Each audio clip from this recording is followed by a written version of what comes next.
ഇന്ന് നമ്മൾ ഡിസ്കസ് ചെയ്യാൻ പോകുന്ന ടോപ്പിക്ക് മാത്സിലെ ശരാശരി എന്ന് പറയുന്നതാണ്. അപ്പോൾ ശരാശരി നമുക്ക് എല്ലാവർക്കും അറിയണതാണ്, നമ്മൾ ചെറുപ്പം മുതൽ പഠിക്കണം, നമ്മൾ അറിയുന്നൊരു കാര്യമാണ്. ശരാശരി എങ്ങനെ കണ്ടുപിടിക്കാം? ശരാശരി വേണമെങ്കിൽ തുക ബൈ എണ്ണം ചെയ്യുമ്പോൾ കിട്ടുന്നതാണ് ശരാശരി, അല്ലേ? ശരാശരി തുക ബൈ എണ്ണമാണ്. അപ്പോൾ ഞാൻ നിങ്ങളോട് ചോദിക്കട്ടെ, എങ്ങനെയാണ് നമുക്ക് തുക കണ്ടുപിടിക്കാൻ പറ്റുക? തുക വേണമെന്നുണ്ടെങ്കിൽ ശരാശരീനെ എണ്ണത്തിനെ ഇപ്പുറത്ത് കൊണ്ടുവന്ന എണ്ണം കൊണ്ട് ഗുണിച്ചാൽ കിട്ടുന്നത് തുകയാണ്, അല്ലേ? അപ്പോൾ ശരാശരി വേണമെങ്കിൽ തുക ബൈ എണ്ണം എന്നുള്ളതാണ്. അപ്പോൾ തുക എങ്ങനെ കണ്ടുപിടിക്കാമെന്ന് വെച്ചാൽ ശരാശരി ഇൻറ്റു എണ്ണമാണ്. അപ്പോൾ അതുപോലെ തന്നെ എനിക്കിപ്പോൾ എണ്ണം വേണമെങ്കിൽ എന്ത് ചെയ്യാൻ പറ്റും? എണ്ണം വേണമെങ്കിൽ എണ്ണത്തിനെ ഇവിടേക്ക് കൊണ്ടുവരിക, ശരാശരീനെ നേരെ താഴേക്ക് കൊണ്ടുവരിക, അല്ലേ? അതായത് എണ്ണം വേണമെന്നുണ്ടെങ്കിൽ എണ്ണം ഈസ് ഈക്വൽ ടു തുക ബൈ ശരാശരി എന്നുള്ളതായിരിക്കും, അല്ലേ? അപ്പോൾ ഈ ഒരു ഇക്വേഷൻ നമുക്ക് അറിയുന്നതാണ്. ഇത് പഠിച്ചാൽ നമുക്ക് ബാക്കിയുള്ള കാര്യങ്ങൾ ഇതിൽ നിന്ന് ഉണ്ടാക്കിയെടുക്കാം. അപ്പോൾ ശരാശരി എങ്ങനെ കണ്ടുപിടിക്കാമെന്ന് വെച്ചാൽ തുക ബൈ എണ്ണമാണ്. അപ്പോൾ നമുക്ക് ആദ്യത്തെ ക്വസ്റ്റ്യനിലേക്ക് കിടക്കാം. ക്വസ്റ്റ്യൻ ഇതാണ്: 5 കുട്ടികൾക്ക് ഒരു പരീക്ഷയിൽ 48, 35, 30, 15, 22 എന്നീ മാർക്കുകൾ കിട്ടിയാൽ ശരാശരി മാർക്ക് എത്ര? അല്ലേ? നമ്മളിപ്പോൾ പറഞ്ഞു ശരാശരി കണ്ടുപിടിക്കാൻ തുക ബൈ എണ്ണം ചെയ്യണം എന്നുള്ള കാര്യം, അല്ലേ? നമുക്ക് അറിയുന്നതാണ്. ശരാശരി വേണമെങ്കിൽ തുക ബൈ എണ്ണം എന്നുള്ളതാണ്, അല്ലേ? അപ്പോൾ ഇവിടെ നമുക്ക് ശരാശരിയാണ് കണ്ടുപിടിക്കേണ്ടത്. ശരാശരി മാർക്ക് എത്ര എന്നുള്ളതാണ് ചോദ്യം, അല്ലേ? അപ്പോൾ ഇവിടെ പരീക്ഷയിൽ കിട്ടിയ മാർക്കുകൾ ക്വസ്റ്റ്യനിൽ തന്നിട്ടുണ്ട്. 48 ആണ്, 35 ആണ്, 30, 15, 22, അല്ലേ? അപ്പോൾ അതിൻ്റെ തുകയാണ് നമുക്ക് ആദ്യം വേണ്ടത്. അപ്പോൾ തുക കണ്ടുപിടിക്കാൻ ഇത് കൂട്ടുക എന്നുള്ളതല്ലേ? അപ്പോൾ തുക ഇത് കൂട്ടിയാൽ കിട്ടുന്നത് തുക, അല്ലേ? ബൈ എണ്ണമാണ് വേണ്ടത്, അല്ലേ? ഇത് എത്ര കുട്ടികളാണുള്ളത്? 5 കുട്ടികളാണ്. ക്വസ്റ്റ്യൻ തന്നെ പറയുന്നുണ്ട് 5 കുട്ടികൾ, അല്ലേ? അപ്പോൾ ഇവിടെ എണ്ണം എന്നുള്ളത് 5 ആണ്. 5 കൊണ്ട് ഹരിക്കുകയാണ് ചെയ്യേണ്ടത്, അല്ലേ? അപ്പോൾ ഇവിടെ 48, 35, 30, 15, 22 തുക 150 ആണ്. 150 ഡിവൈഡഡ് ബൈ 5, അല്ലേ? തുക ബൈ എണ്ണം. അപ്പോൾ 150 ഡിവൈഡഡ് ബൈ 5 എന്ന് പറയുമ്പോൾ ആൻസർ 30 ആയിരിക്കും, അല്ലേ? അപ്പോൾ ശരാശരി കണ്ടുപിടിക്കാനുള്ളതാണ് തുക ബൈ എണ്ണമാണ്. തുക കണ്ടുപിടിക്കുക, അതിനെ എണ്ണം കൊണ്ട് ഹരിക്കുക, ആൻസർ 30 എന്നുള്ളത് കിട്ടും. അപ്പോൾ നമുക്ക് അടുത്തൊരു ക്വസ്റ്റ്യനിലേക്ക് കയറി നോക്കാം. 80 കുട്ടികളുള്ള ഒരു ക്ലാസ്സിലെ ശരാശരി മാർക്ക് 50 ആയാൽ എല്ലാ കുട്ടികൾക്കും കൂടി കിട്ടിയ ആകെ മാർക്ക് എത്രയാണെന്ന് ചോദ്യം, അല്ലേ? അപ്പോൾ നമ്മൾ പറഞ്ഞതാണ് ശരാശരി കണ്ടുപിടിക്കാൻ തുക ബൈ എണ്ണം ചെയ്യണം എന്ന്, അല്ലേ? ശരാശരി ആണെങ്കിൽ തുക ബൈ എണ്ണം എന്നുള്ളതാണ്. അപ്പോൾ ഇവിടെ നമുക്ക് ശരാശരി തന്നിട്ടുണ്ട്, എണ്ണം തന്നിട്ടുണ്ട്. ഇവിടെ ചോദ്യത്തിൻ്റെ ആവശ്യം ആകെ മാർക്കിൻ്റെ തുക എത്ര എന്നുള്ളതല്ലേ? നമുക്ക് ആകെ മാർക്ക് എത്ര എന്ന് ചോദിച്ചാൽ തുക എത്രയാണെന്ന് ചോദ്യം, അല്ലേ? അപ്പം തുക കണ്ടുപിടിക്കാൻ എന്താ ചെയ്യുക? ശരാശരി ഇൻറ്റു എണ്ണമാണെന്ന് നമുക്കറിയാം, അല്ലേ? തുക കണ്ടുപിടിക്കണമെങ്കിൽ ശരാശരി ഇൻറ്റു എണ്ണമാണ്. അപ്പോൾ ഇവിടെ ശരാശരി എത്രയാണെന്ന് ചോദ്യം പറയുന്നുണ്ട്. 50 ആണ് ശരാശരി എന്ന് ചോദ്യം പറഞ്ഞു. സോ 50, ശരാശരി 50 ആണ്. എണ്ണം 80 കുട്ടികളാണ്, എണ്ണം 80 ആണ്. സോ 50 ഇൻറ്റു 80 ചെയ്താൽ കിട്ടണ 400 ആയിരിക്കണ്ടേ ആകെ കുട്ടികൾക്ക്, മീൻസ് എല്ലാ കുട്ടികൾക്കും കൂടി കിട്ടിയ ആകെ മാർക്കിൻ്റെ തുക എന്ന് പറയുന്നത്.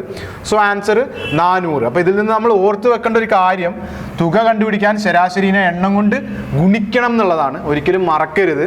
തുക വേണമെങ്കിൽ ശരാശരി ഇൻറ്റു എണ്ണമാണ്, അതേപോലെ ശരാശരി വേണമെങ്കിൽ തുക ബൈ എണ്ണം. അപ്പോൾ നമുക്ക് അടുത്ത ടൈപ്പിലേക്ക് പോകാം. രണ്ടാമത്തെ ടൈപ്പ്, ആദ്യ 100 എണ്ണൽ സംഖ്യകളുടെ ശരാശരി എത്രയാണെന്ന് ചോദ്യം. ആദ്യ 100 എണ്ണൽ സംഖ്യകളുടെ ശരാശരി. അപ്പോൾ നമ്മൾ അറിയണം, ഇവിടെ പറഞ്ഞിരിക്കുന്ന കാര്യം എണ്ണൽ സംഖ്യ എന്നുള്ളതാണ്. അപ്പോൾ എന്താണ് എണ്ണൽ സംഖ്യ? നമുക്ക് അറിയണതാണ്. 1, 2, 3 നമ്മൾ എണ്ണണ സംഖ്യ എണ്ണൽ സംഖ്യ, അല്ലേ? അപ്പോൾ നമുക്കറിയാം ശരാശരി കണ്ടുപിടിക്കാൻ തുക ബൈ എണ്ണം എന്നുള്ളത് തന്നെയാണ് ഇക്വേഷൻ. അതിനൊന്നും ഒരു മാറ്റവും ഇല്ല. ശരാശരി വേണമെങ്കിൽ തുക ബൈ എണ്ണം. അപ്പോൾ നമ്മൾ അറിയേണ്ട ഒരു കാര്യം, ആദ്യ എണ്ണൽ സംഖ്യകളുടെ തുക കണ്ടുപിടിക്കാനുള്ള ഇക്വേഷൻ അത് നമ്മൾ അറിഞ്ഞിരിക്കണം. എണ്ണൽ സംഖ്യകളുടെ തുക കണ്ടുപിടിക്കാനുള്ള ഇക്വേഷൻ എന്താ? നമ്മൾ പലർക്കും അറിയുന്നതാണ്, n ഇൻറ്റു n പ്ലസ് 1/2. അറിയാത്തവരുണ്ടെങ്കിൽ അതൊന്ന് എഴുതി വെക്കുക. എണ്ണൽ സംഖ്യകളുടെ തുക കണ്ടുപിടിക്കാനുള്ള equation n into n plus 1/2 ആണെന്നുള്ള കാര്യം, അല്ലേ? ശരി. അപ്പം നമുക്ക് ഈ ചോദ്യത്തിലും ശരാശരിയാണ് ചോദ്യത്തിൻ്റെ ആവശ്യം. ആദ്യ 100 എണ്ണൽ സംഖ്യകളുടെ ശരാശരിയാണ്, അല്ലേ? ശരാശരി വേണമെങ്കിൽ നമുക്ക് അറിയുന്ന ഇക്വേഷൻ തുക ബൈ എണ്ണം എന്നുള്ളതാണ് ശരാശരി. അപ്പോൾ നമുക്കൊന്ന് നോക്കാം. ഇവിടെ നമുക്ക് ശരാശരി ഒന്ന് കണ്ടുപിടിച്ച് നോക്കാം. തുക, അപ്പോൾ ആദ്യ n എണ്ണൽ സംഖ്യകളുടെ തുക കണ്ടുപിടിക്കാനുള്ള ഇക്വേഷൻ എന്തായിരുന്നു? n into n plus 1/2. ഒരു കാരണവശാലും മറക്കരുത്, n ഇൻറ്റു n പ്ലസ് 1/2 എന്തിനുള്ള ഇക്വേഷനാണ്? ആദ്യ എണ്ണൽ സംഖ്യകളുടെ തുക കണ്ടുപിടിക്കാനുള്ള ഇക്വേഷൻ ആണ് അത്, തുക അല്ലേ. അപ്പോൾ നമുക്കറിയാം ശരാശരി കാണണമെങ്കിൽ തുക ബൈ എണ്ണം എന്നുള്ളതാണ് അല്ലേ. അപ്പോൾ ഈ എഴുതിയ n+1/2 എന്ന് പറയുന്നത് എണ്ണൽ സംഖ്യകളുടെ തുകയാണ്. ആ തുകയെ എണ്ണം കൊണ്ട് ഹരിക്കുമ്പോഴല്ലേ നമുക്ക് ശരാശരി കിട്ടുക അല്ലേ. അപ്പോൾ ഇവിടെ എണ്ണം കൊണ്ടാണ് ഹരിക്കേണ്ടത്. ഈ കിടക്കുന്നത് തുകയാണ്, ആ തുക അല്ലേ. ആ തുകയെ എണ്ണം കൊണ്ട് ഹരിക്കുകയാണ് ചെയ്യേണ്ടത് അല്ലേ. അപ്പോൾ ഇവിടെ എത്ര എണ്ണമാണ് അല്ലേ ഞാൻ ചോദിക്കുന്നത്. ചോദ്യം അവിടെ നിൽക്കട്ടെ, നമ്മൾ ഈ ഇക്വേഷൻ്റെ കാര്യമാണ് സംസാരിക്കുന്നത്. ആദ്യ എണ്ണൽ സംഖ്യ, ആദ്യ എണ്ണൽ സംഖ്യ എന്ന് പറഞ്ഞാൽ അത് എത്ര സംഖ്യകൾ ഉണ്ടാവും? എണ്ണം അല്ലേ, ആണോ? ഒന്ന് ആലോചിച്ച് നോക്കുക. ആദ്യ 10 എണ്ണൽ സംഖ്യ എന്ന് പറഞ്ഞാലേ അതിൽ എത്ര സംഖ്യകൾ ഉണ്ടെന്ന് ചോദിച്ചാൽ 10 എണ്ണം അല്ലേ. ആദ്യ 20 എണ്ണൽ സംഖ്യ എന്ന് പറഞ്ഞാൽ എത്ര എണ്ണം ഉണ്ടെന്ന് വെച്ചാൽ 20 എണ്ണം അല്ലേ. അപ്പൊ ആദ്യ എണ്ണൽ സംഖ്യ എന്ന് പറഞ്ഞാൽ അതിൽ എത്ര സംഖ്യകൾ ഉണ്ടാവും? എണ്ണം ഉണ്ടാവും അല്ലേ, ഉറപ്പല്ലേ? ശരി. അപ്പൊ അങ്ങനെയാണെങ്കിൽ ശരാശരി കണ്ടുപിടിക്കാൻ തുക നമ്മുടെ കയ്യിൽ ഓൾറെഡി കിട്ടിയിട്ടുണ്ട്. ബൈ എണ്ണമാണ് ചെയ്യേണ്ടത് അല്ലേ. എണ്ണം, എത്ര എണ്ണം? ആദ്യ എണ്ണൽ സംഖ്യ എന്ന് പറഞ്ഞാൽ എണ്ണം ഉണ്ട് എന്നല്ലേ നമ്മൾ പറഞ്ഞതിന്റെ സാരം. അപ്പോൾ കൊണ്ട്, എണ്ണം കൊണ്ട് ഹരിക്കുകയാണ് ചെയ്യേണ്ടത്, കൊണ്ട് ഹരിക്കുകയാണ് ചെയ്യേണ്ടത് അല്ലേ. അപ്പോൾ ഇവിടെ n×n+1/2 ഹരിക്കണം n. അപ്പോൾ നമ്മൾ അറിയണം ഈ എന്നും മുന്നിലത്തെ എന്നും തമ്മിൽ വെട്ടിപ്പോവും. ബാക്കിയുള്ളത് എന്താ? n+1/2. അപ്പോൾ എണ്ണൽ സംഖ്യകളുടെ ശരാശരി കണ്ടുപിടിക്കാനുള്ള ഇക്വേഷനാണ് നമുക്ക് അതിലൂടെ കിട്ടിയത്, n+1/2. ഓക്കെ, അറിയാത്തവരുണ്ടെങ്കിൽ അതൊന്ന് എഴുതി വെക്കുക. എണ്ണൽ സംഖ്യകളുടെ ശരാശരി കണ്ടുപിടിക്കാൻ n+1/2 ആണ് ഇക്വേഷൻ. ശരി. അപ്പോൾ ഇവിടെ n എന്ന് പറഞ്ഞാൽ ഇനി നമുക്ക് ചോദ്യത്തിലേക്ക് വരികയാണെങ്കിൽ ഇവിടുത്തെ n ആദ്യ 100 എണ്ണൽ സംഖ്യ എന്നല്ലേ പറഞ്ഞേ, അതിൽ എത്ര സംഖ്യകളുണ്ട്? 100 എണ്ണം അല്ലേ. അപ്പോൾ ഇവിടുത്തെ n എന്ന് പറയുന്ന ചോദ്യത്തിൽ തന്നെ 100 ആണ്. അപ്പോൾ 100, അതായത് n+1 100+1/2 അല്ലേ. അതായത് 101/2 ആണ്. 101/2 എന്ന് പറഞ്ഞാൽ 50.5 ആൻസർ ആയിട്ട് വരും. ഓക്കെ, അപ്പോൾ അറിയാത്തവരുണ്ടെങ്കിൽ എഴുതി വെക്കുക. ഈ രണ്ട് ഇക്വേഷനും എഴുതി വെക്കുക. ആദ്യ എണ്ണൽ സംഖ്യകളുടെ തുക കണ്ടുപിടിക്കാനുള്ള ഇക്വേഷൻ n×n+1/2 ആണെന്ന് നമ്മൾ അറിയണം. അതേപോലെ ആദ്യ എണ്ണൽ സംഖ്യകളുടെ ശരാശരി കണ്ടുപിടിക്കാനുള്ള ഇക്വേഷൻ n+1/2 ആണെന്ന് കൂടി നമ്മൾ അറിഞ്ഞിരിക്കണം. അതും കൂടി ഒന്ന് നോട്ട് ചെയ്ത് വെക്കുക. അപ്പോൾ സെയിം ചോദ്യം നമുക്കൊന്ന് ചെയ്ത് നോക്കുക. ഒന്ന് നോക്കുക. ആദ്യ 70 എണ്ണൽ സംഖ്യകളുടെ ശരാശരി എത്ര? അപ്പോൾ എണ്ണൽ സംഖ്യകളുടെ ശരാശരി എങ്ങനെ കണ്ടുപിടിക്കുക? എണ്ണൽ സംഖ്യകളുടെ ശരാശരി കണ്ടുപിടിക്കില്ലെങ്കിൽ തുക ബൈ എണ്ണമാണ്. തുക n×n+1/2 ആണ്, ബൈ എണ്ണം n. അപ്പോൾ മുന്നത്തെ എന്നും മുകളിലത്തെ n മീൻസ് മുകളിലത്തെ എന്നും താഴത്തെ എന്നും തമ്മിൽ വെട്ടിപ്പോയിട്ട് ബാക്കിയുള്ള ഇക്വേഷൻ എന്താണെന്ന് നമുക്കറിയാം, n+1/2 ആണ്. ഓർക്കണം. ഓക്കെ, അപ്പോൾ എണ്ണൽ സംഖ്യകളുടെ ശരാശരി n+1/2 ആണ്. ഇവിടുത്തെ n എത്രയാ? 70 +1/2 അല്ലേ, 71/2. സോ ആൻസർ എത്രയാ വരിക?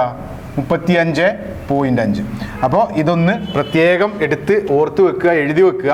എണ്ണൽ സംഖ്യകളുടെ ശരാശരി കണ്ടുപിടിക്കാനുള്ള ഇക്വേഷൻ n+1/2 ആണെന്നുള്ള കാര്യം. ഓക്കെ,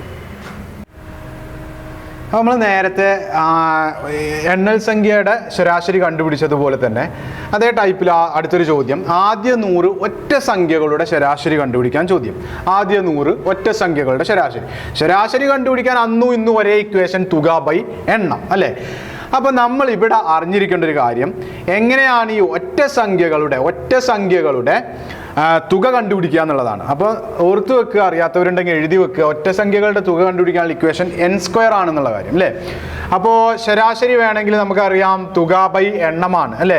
ഇവിടെ ഒറ്റ സംഖ്യകളുടെ തുക കണ്ടുപിടിക്കാനുള്ള ഇക്വേഷൻ n² അല്ലേ. ഒറ്റ സംഖ്യകളുടെ തുക n² ആണ്. അപ്പോൾ നമുക്കറിയാം തുക ബൈ എണ്ണം ചെയ്യണം. അപ്പോൾ ഇവിടെ ഈ ഒറ്റ സംഖ്യകളുടെ തുക നമ്മൾ പറഞ്ഞു n² ആണെന്ന്. എത്ര എണ്ണത്തിൻ്റെ എന്ന് ചോദിച്ചാൽ എത്ര എണ്ണത്തിൻ്റെയാണ് n²? ഓർത്ത് വെക്കുക, n എണ്ണത്തിൻ്റെ. ആദ്യ n ഒറ്റ സംഖ്യ, നമ്മൾ ക്വസ്റ്റിനെ കുറിച്ചല്ല കേട്ടോ പറയണത്, നമ്മൾ ഇക്വേഷൻ ഉണ്ടാക്കുന്നതിനെ കുറിച്ചാണ് പറയുന്നത്. ആദ്യ n ഒറ്റ സംഖ്യകളുടെ തുക കണ്ടുപിടിക്കാനുള്ള ഇക്വേഷൻ ആണ് n². എത്ര എണ്ണത്തിൻ്റെന്ന് ചോദിച്ചാൽ n എണ്ണത്തിൻ്റെ അല്ലേ.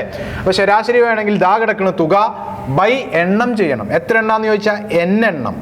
അപ്പോൾ n² എന്ന് പറഞ്ഞാൽ നമുക്കറിയാം n×n ആണ് n² ബൈ n. അപ്പോൾ ഈ n-ഉം ഈ n² ഒരു n-ഉം തമ്മിൽ വെട്ടിപ്പോയിട്ട് ഓർത്തു വെച്ചോ, ഒറ്റ സംഖ്യകളുടെ ശരാശരി കണ്ടുപിടിക്കാനുള്ള ഇക്വേഷൻ n തന്നെയാണ്. ഓക്കെ, ഒറ്റ സംഖ്യകളുടെ ശരാശരി n തന്നെയാണ്. അപ്പോൾ ഇവിടെ ചോദ്യത്തിൽ 100 എണ്ണം എന്നല്ലേ പറഞ്ഞത്, അപ്പോൾ ഓർത്ത് വെച്ചോ അത് 100 തന്നെ ആയിരിക്കും ആൻസർ ആയിട്ടും വരിക. ഓക്കെ, അപ്പോൾ ഒറ്റ സംഖ്യകളുടെ ശരാശരി കണ്ടുപിടിക്കാനുള്ള ഇക്വേഷൻ n തന്നെയാണ്, ഒറ്റ സംഖ്യകളുടെ തുക കണ്ടുപിടിക്കാനുള്ള ഇക്വേഷൻ n² ആണെന്ന് കൂടി ഒന്ന് നോട്ട് ചെയ്ത് വെക്കുക. അപ്പോൾ നമുക്ക് ആ സെയിം ക്വസ്റ്റ്യൻ തന്നെ ഒരെണ്ണം കൂടി നോക്കുക. ആദ്യ 100 ഇരട്ട സംഖ്യകളുടെ ശരാശരി എത്ര? അപ്പോൾ ഇവിടെ ഇരട്ട സംഖ്യകളാണെന്ന് ഓർക്കുക. നമ്മൾ ഒറ്റ സംഖ്യ പറഞ്ഞു, എണ്ണൽ സംഖ്യ പറഞ്ഞു, ഇപ്പോൾ ഇവിടെ വന്നത് ഇരട്ട സംഖ്യ. അന്നും ഇന്നും എന്നും ശരാശരി കണ്ടുപിടിക്കാൻ ഒരേ ഒരു ഇക്വേഷൻ തുക ബൈ എണ്ണം, ഒരിക്കലും മറക്കരുത്, തുക ബൈ എണ്ണം. അപ്പോൾ ഇവിടെ നമ്മൾ അറിയേണ്ടത് ആദ്യ n ഇരട്ട സംഖ്യകളുടെ തുക കണ്ടുപിടിക്കാൻ, അല്ലേ? ഇരട്ട സംഖ്യകളുടെ തുക കണ്ടുപിടിക്കാനുള്ള ഇക്വേഷനാണ് n × n+1 ആണ്. ഓക്കെ, ഇരട്ട സംഖ്യകളുടെ തുക കണ്ടുപിടിക്കാനുള്ള ഇക്വേഷൻ n × n+1 ആണ്. അപ്പോൾ നമുക്ക് ഇവിടെ വേണ്ടത് ശരാശരിയാണ്. ശരാശരി എന്ന് പറഞ്ഞാൽ തുക ബൈ എണ്ണമാണെന്ന് അറിയാം. അപ്പോൾ ഇവിടെ തുക n × n+1 ആണ്, ബൈ എണ്ണം ചെയ്യണം, അല്ലേ? അപ്പോൾ ഇത് എത്ര എണ്ണത്തിൻ്റെ, ഈ പറയുന്ന ഇക്വേഷൻ എത്ര എണ്ണത്തിൻ്റെ തുക കണ്ടുപിടിക്കാനുള്ള ഇക്വേഷൻ ആണെന്ന് ചോദിച്ചാൽ n എണ്ണത്തിൻ്റെ, അല്ലേ? അപ്പോൾ ശരാശരി ആണെങ്കിൽ തുക ബൈ എണ്ണമാണ്. അപ്പോൾ എത്ര എണ്ണം എന്ന് ചോദിച്ചാൽ n എണ്ണം. അപ്പോൾ ഈ എന്നും മുന്നത്തെ എന്നും വെട്ടിപ്പോവും, ബാക്കിയുള്ളത് n+1 ആണ്. ഓർത്ത് വെക്കുക, ആദ്യ n ഇരട്ട സംഖ്യകളുടെ ശരാശരി കണ്ടുപിടിക്കാനുള്ള ഇക്വേഷനാണ് n+1 എന്ന് ഓർക്കുക. ഓക്കെ, ആദ്യ 100 ഇരട്ട സംഖ്യകളുടെ ശരാശരി അല്ലേ ചോദ്യത്തിൻ്റെ ആവശ്യം. അപ്പോൾ നമ്മൾ എന്ത് ചെയ്താൽ മതി? n-ന് 100 കൊടുത്താൽ മതി. 100+1 ആൻസർ 101 എന്ന് വരും. അപ്പോൾ ഇതിൽ നമ്മൾ ഓർത്തിരിക്കേണ്ട, മറക്കാൻ പാടില്ലാത്ത, ഓർത്ത് വെക്കേണ്ട, എഴുതി വെക്കേണ്ട ഒരേ ഒരു കാര്യം ഇരട്ട സംഖ്യകളുടെ ശരാശരി കണ്ടുപിടിക്കാനുള്ള ഇക്വേഷൻ n+1 ആണ് എന്നുള്ള കാര്യം. ഓക്കെ, അപ്പോൾ ആൻസർ 101 എന്ന് വന്നു. അപ്പം നമുക്ക് ഈ ടൈപ്പിൽ തന്നെ അടുത്തൊരു ചോദ്യത്തിലേക്ക് പോയി നോക്കാം. 8ൻ്റെ ആദ്യ 8 ഗുണിതങ്ങളുടെ ശരാശരി എത്രയാണ് ചോദ്യം. 8ൻ്റെ ആദ്യ 8 ഗുണിതങ്ങളുടെ ശരാശരി. നമുക്ക് അറിയുന്നത് പോലെ ശരാശരി കണ്ടുപിടിക്കാൻ ഒരേ ഒരു ഇക്വേഷൻ തുക ബൈ എണ്ണം. ഓക്കെ, അപ്പോൾ ഇവിടെ നമുക്ക് തുകയാണ് വേണ്ടത്, തുക വേണം. ശരി, അതിന് മുന്നേ നമ്മൾ ഡിസ്കസ് ചെയ്തൊരു കാര്യം നിങ്ങളോട് ചോദിച്ചോട്ടെ. എങ്ങനെയാണ് എണ്ണൽ സംഖ്യകളുടെ തുക കണ്ടുപിടിക്കുക? എണ്ണൽ സംഖ്യകളുടെ തുക n × n+1/2. ഒരു കാരണവശാലും മറക്കരുത്. എണ്ണൽ സംഖ്യകളുടെ തുക വേണമെങ്കിൽ n × n+1 ആണ്, ഒരു കാരണവശാലും മറക്കരുത്. ശരി, അപ്പോൾ എത്ര എണ്ണൽ സംഖ്യകളുടെ തുകയാണ് n × n+1/2? n എണ്ണത്തിൻ്റെ, അതും മറക്കരുത്. എത്ര എണ്ണമെന്ന് ചോദിച്ചാൽ n എണ്ണം. ശരി, അപ്പോൾ ഇവിടെ 8ൻ്റെ ആദ്യ 8 ഗുണിതങ്ങളുടെ ശരാശരിയാണ് നമുക്ക് ചോദ്യത്തിൽ ചോദിച്ചിരിക്കുന്നത് നമുക്ക് ആവശ്യം. അപ്പോൾ നമുക്കൊന്ന് എഴുതി നോക്കാം. 8ൻ്റെ ആദ്യ ഗുണിതം ഏതാ? 8 × 1. 8 ആണ്, ഞാൻ 8 × 1 എന്ന് എഴുതുക. ഓക്കെ, 8 × 1. രണ്ടാമത്തെ ഗുണിതം ഏതാ? 16 ആണ്, അത് 8 × 2 ആണ്, അല്ലേ? 8 × 2 അല്ലേ 16. അടുത്ത എത്രയാണെന്ന് ചോദിച്ചാൽ 8 × 3 24 ആണ് നമുക്കറിയാം. അത് ഞാൻ 8 × 3 എന്നങ്ങോട്ട് എഴുതുക. അപ്പോൾ ഇങ്ങനെ പോയി അവസാനത്തെ 8ൻ്റെ ആദ്യ 8 ഗുണിതങ്ങൾ. അപ്പോൾ 8ാമത്തെ ഗുണിതം ഏതാണെന്ന് ചോദിച്ചാൽ 8 × 8 ആയിരിക്കൂലേ അത്, അല്ലേ?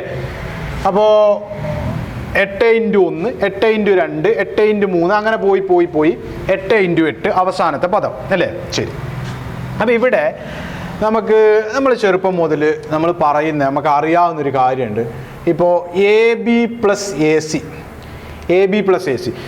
AB + AC എന്ന് പറഞ്ഞാൽ ഇപ്പോൾ ഇതിലും A കോമൺ ആയിട്ട് വരികയാണെങ്കിൽ, പൊതുവായിട്ടൊരു സാധനം ഉണ്ടെങ്കിൽ നമ്മളതിനെ പൊതുവായിട്ട് പുറത്തിറക്കാമെന്നൊരു പണ്ട് തൊട്ടേ നമ്മൾ പറഞ്ഞു വരുന്നൊരു കാര്യമല്ലേ.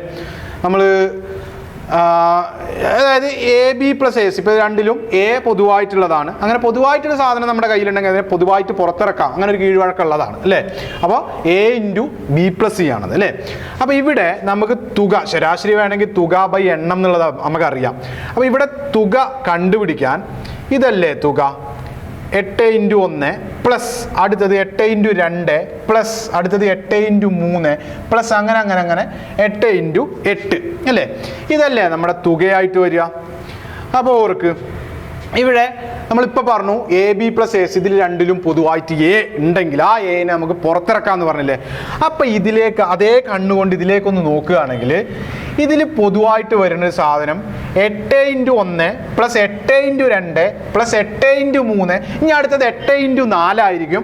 അങ്ങനെ 8 × 8 വരെ. ഇതിൽ പൊതുവായിട്ടുള്ള സാധനം 8 അല്ലേ? അല്ലേ? എല്ലാത്തിലും ഒരുപോലെയുള്ളത് 8 അല്ലേ? ഇവിടെ എനെ പുറത്തിറക്കാന്നുണ്ടെങ്കിൽ അതേ രീതിയിൽ അതേ കണ്ണിലൂടെ നമ്മൾ നോക്കുകയാണെങ്കിൽ ഇവിടെ നിന്ന് 8 നമുക്ക് പുറത്തിറക്കിക്കൂടെ? എന്തെങ്കിലും കുഴപ്പമുണ്ടാവുമോ അതിന്? അപ്പം ഞാൻ ആ 8 അങ്ങോട്ട് പുറത്തിറക്കുകയാണേ. 8 ഇൻറ്റു, അതായത് മൊത്തത്തിൽ 8, ഇവിടെ എ പുറത്ത് ചാടിയതുപോലെ ഇവിടുന്ന് 8 അങ്ങോട്ട് ചാടിച്ചു. ഇവിടുന്ന് 8 പുറത്ത് വന്നാൽ പിന്നെ അവിടെ എന്താ ബാക്കിയുള്ളത്? ഒരു 1 ഉണ്ടാവും അല്ലേ? അതിൻ്റെ അപ്പുറത്തുനിന്ന് 8 വന്നാൽ പിന്നെ അവിടെ എന്താ ഉണ്ടാവുക? അവിടെ 2 ഉണ്ടാവും. അതിൻ്റെ അപ്പുറത്ത് 3. അങ്ങനെ പോയി പോയി പോയി പോയി അവസാനത്തത് നിന്ന് 8 പുറത്ത് വന്നാൽ പിന്നെ അവിടെ എന്താ ഉണ്ടാവുക? അവിടെ 8 ഉണ്ടാവുക അല്ലേ? ഇങ്ങനല്ലേ വരിക? അപ്പോൾ ഒന്നും കൂടി സൂക്ഷിച്ച് നമ്മൾ ഈ ബ്രാക്കറ്റിൻ്റെ ഉള്ളിലേക്ക് മാത്രം നോക്കിയാൽ, അല്ലേ? ബ്രാക്കറ്റിൻ്റെ ഉള്ളിലേക്ക് മാത്രം നോക്ക്. 1 + 2 + 3 + 4 + അങ്ങനെ അങ്ങനെ അങ്ങനെ +8 അല്ലേ? അത് 1 മുതൽ 8 വരെയുള്ള എണ്ണൽ സംഖ്യകളല്ലേ ആ കിടക്കുന്നത് അല്ലേ? അതിൻ്റെ മുന്നിൽ ഒരു 8 വന്നു എന്നുള്ളതല്ലേ ഉള്ളൂ. അപ്പോൾ 1 മുതൽ 8 വരെയുള്ള എണ്ണൽ സംഖ്യകളാണ്. എണ്ണൽ സംഖ്യകളുടെ തുക കണ്ടുപിടിക്കാനുള്ള ഇക്വേഷൻ അല്ലേ ഈ കിടക്കുന്നത് n × n + 1/2 അല്ലേ? ഇവിടെ ഈ ബ്രാക്കറ്റിൻ്റെ ഉള്ളിൽ ഈ 8 അവിടെ നിൽക്കട്ടെ കേട്ടോ. ഇതിനെക്കുറിച്ച് നമ്മളിപ്പോൾ തൽക്കാലം പറയുന്നില്ല. ആ 8 ഞാൻ അവിടെ കീപ്പിട്ട് താഴത്തേക്ക് എഴുതിയെന്ന് മാത്രം. ഈ ബ്രാക്കറ്റിൻ്റെ ഉള്ളിൽ കിടക്കുന്ന സാധനത്തിനെ മാത്രം എടുത്ത് നോക്കിയാൽ 1 + 2 + 3 + അങ്ങനെ അങ്ങനെ അങ്ങനെ +8 വരെ, 1 മുതൽ 8 വരെയുള്ള എണ്ണൽ സംഖ്യകളുടെ തുകയല്ലേ ആ ബ്രാക്കറ്റിൽ കിടക്കുന്നത്? n × n + 1/2 അല്ലേ എണ്ണൽ സംഖ്യയുടെ തുക കണ്ടുപിടിക്കാനുള്ള ഇക്വേഷൻ? അപ്പോൾ ആ ഇവിടെ ഈ ബ്രാക്കറ്റിൻ്റെ ഉള്ളിലുള്ളത് ഇതിൻ്റെ തുക കാണാൻ ആ n നമ്മൾ 8 എന്നുള്ളൊരു സംഖ്യ കൊടുത്താൽ പോരെ അല്ലേ? അപ്പോൾ ഞാൻ ആ സംഖ്യ കൊടുക്കുകയാണ്. 8 × 8 + 1/2. അതായത് ഓർക്കുക, ഈ 8 അവിടെ ഉള്ള 8 കേട്ടോ. അതിന് നമ്മൾ തൊട്ടിട്ടില്ല.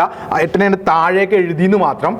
ഈ ബ്രാക്കറ്റിൻ്റെ ഉള്ളിലുള്ള സാധനമാണ് എണ്ണൽ സംഖ്യകൾ. 1 മുതൽ 8 വരെയുള്ള എണ്ണൽ സംഖ്യകളാണത് അല്ലേ? ആ എണ്ണൽ സംഖ്യകളുടെ തുകയല്ലേ n × n + 1/2 അല്ലേ? അതെ, n × n + 1. അപ്പോൾ 8 × 8 + 1/2 ചെയ്യരുത്, ആയിട്ടില്ല. നമ്മളിതൊന്നും കൂടെ ഒന്ന് നോക്കുക. അപ്പോൾ ഈ 8 ഇവിടെ ഉള്ള 8 ആണ്. n × n + 1/2 എണ്ണൽ സംഖ്യയുടെ ബ്രാക്കറ്റിൻ്റെ ഉള്ളിലുള്ള തുക, എണ്ണൽ സംഖ്യയുടെ തുക അല്ലേ? അപ്പം നമുക്കറിയാം ശരാശരി വേണമെങ്കിൽ തുക ബൈ എണ്ണം. നമുക്കൊന്ന് ഇവിടേക്കൊന്ന് എഴുതി നോക്കാം. ശരാശരി വേണമെന്നുണ്ടെങ്കിൽ തുക ബൈ എണ്ണമാണ്. അപ്പോൾ ഇവിടെ കിടക്കുന്ന ഈ കിട്ടുന്ന സാധനം തുകയാണ് അല്ലേ? ഇത് കൂട്ടിയപ്പോഴല്ലേ, ഇതിന്ന് 8 പുറത്തിറക്കിയിട്ടല്ലേ നമ്മൾ എണ്ണൽ സംഖ്യയുടെ തുകയൊക്കെ വെച്ചിട്ട് ഇവിടെ എത്തിയേ. അപ്പോൾ 8 × 8 + 1/2 അല്ലേ? ഇങ്ങനല്ലേ വരിക? അതായത് ഈ 8 മുന്നിലുള്ള 8, ഇത് എണ്ണൽ സംഖ്യ n × n + 1/2, അതായത് എണ്ണൽ സംഖ്യയുടെ തുക /2 ഒക്കെ ഉണ്ട്. അപ്പോൾ ഈ കിടക്കുന്നത് ശരാശരി വേണമെങ്കിൽ തുക ബൈ എണ്ണമല്ലേ? ഇതിലെ തുകയാണ് ഈ കിട്ടിയത്. ബൈ എണ്ണം നമ്മൾ ചെയ്യണ്ടേ? അപ്പോൾ എണ്ണം ചെയ്യാൻ 8ൻ്റെ ആദ്യ 8 ഗുണിതങ്ങൾ, 8ൻ്റെ ആദ്യ 8 ഗുണിതങ്ങൾ എന്ന് പറഞ്ഞാൽ എത്ര എണ്ണം ഉണ്ടാവും? 8ൻ്റെ ആദ്യ 8 ഗുണിതങ്ങൾ എന്ന് പറയുമ്പോഴേ അതിൽ എത്ര എണ്ണം ഉണ്ടെന്ന് ചോദിച്ചാൽ 8 എണ്ണം അല്ലേ? ആ 8ഉം മുന്നിലത്തെ 8ഉം തമ്മിൽ വെട്ടിപ്പോകുന്നതാണ് നമ്മൾ അറിയേണ്ടത്. സോ ബാക്കിയുള്ളത് എന്താ? 8 × 8 + 1/2. അതായത് 8 × 9/2 ആണ്. ഈ 2ഉം ഈ 8ഉം തമ്മിലൊരു വെട്ട് കൊടുത്താൽ അവിടെ ഒരു 4 ഉണ്ടാവും. 4 × 9 36 ആൻസർ ആയിട്ട് വരും. ഓക്കെ, അപ്പോൾ ഓർക്കുക, നമ്മുടെ മനസ്സിൽ വരേണ്ട ഒരു സാധനമാണ് 8ൻ്റെ. ചിന്തിക്കുക കേട്ടോ. 8ൻ്റെ ആദ്യ 8 ഗുണിതങ്ങൾ എന്ന് പറയുമ്പോഴേ 8 × 1, 8 × 2, 8 × 3 അങ്ങനല്ലേ പോവുക അത്. അതിൽ നിന്ന് നമ്മുടെ മനസ്സിലാണ് കാണേണ്ടത് 8കളെ പുറത്തിറക്കുക. എല്ലാത്തിൽ നിന്നും 8നെ അങ്ങോട്ട് പുറത്തിറക്കുക. 8 പുറത്തിറങ്ങിയാൽ പിന്നെ ബ്രാക്കറ്റിൻ്റെ ഉള്ളിൽ എന്താ ഉണ്ടാവുക എന്നൊന്ന് ചിന്തിച്ച് നോക്കുക. 1 + 2 + 3 + അങ്ങനെ 8 വരെയല്ലേ? അത് എണ്ണൽ സംഖ്യകളാണ്. എണ്ണൽ സംഖ്യയുടെ തുകയാണ് n × n + 1/2. 8 എന്ന് കൊടുക്കുക. 8 × 8 + 1/2. ഓക്കെ, അവിടെ നിന്ന് ഇത് തുക ബൈ എണ്ണം. ആ 8ഉം മുന്നിലത്തെ 8ഉം തമ്മിൽ വെട്ടിപ്പോവും. സോ ബാക്കിയുള്ളത് വെട്ടി എഴുതിയ ആൻസർ 36 എന്നുള്ളത്. അപ്പോൾ ഒന്ന് മനസ്സിലാക്കിയിട്ട് ചെയ്യുക. അപ്പോൾ സെയിം ഒരു ചോദ്യം നമുക്കൊന്ന് ചെയ്തു നോക്കാം. സെയിം ചോദ്യം ഒക്കെ അത് തന്നെയാണ്, സംഖ്യ ഒന്ന് മാറ്റിയെന്ന് മാത്രമേ ഉള്ളത്. 12ൻ്റെ ആദ്യ 12 ഗുണിതങ്ങളുടെ ശരാശരി. അപ്പം മനസ്സിലോർക്കുക കേട്ടോ, പെന്നുകൊണ്ട് എഴുതാതെ മനസ്സിലോർത്തിട്ട് നമുക്കൊന്ന് ചെയ്തു നോക്കുക. അപ്പോൾ ആദ്യത്തെ സംഖ്യ 12 × 1 + 12 × 2 അല്ലേ? ശരാശരി വേണമെങ്കിൽ തുക ബൈ എണ്ണം. അതിന് ഒരു മാറ്റവും ഇല്ല. തുക ബൈ എണ്ണം. അപ്പം നമുക്ക് ആദ്യം തുകയിലേക്കാട്ടോ നമ്മൾ പോകുന്നത്. തുകയാണ് എനിക്ക് ആദ്യമായിട്ട് വേണ്ടത്, ആദ്യം വേണ്ടത്. അപ്പോൾ തുക വേണമെങ്കിൽ 12 × 1 ആദ്യത്തെ പദം അല്ലേ, രണ്ടാമത്തത് 12 × 2, 12 × 3, അങ്ങനെ 12 × 12.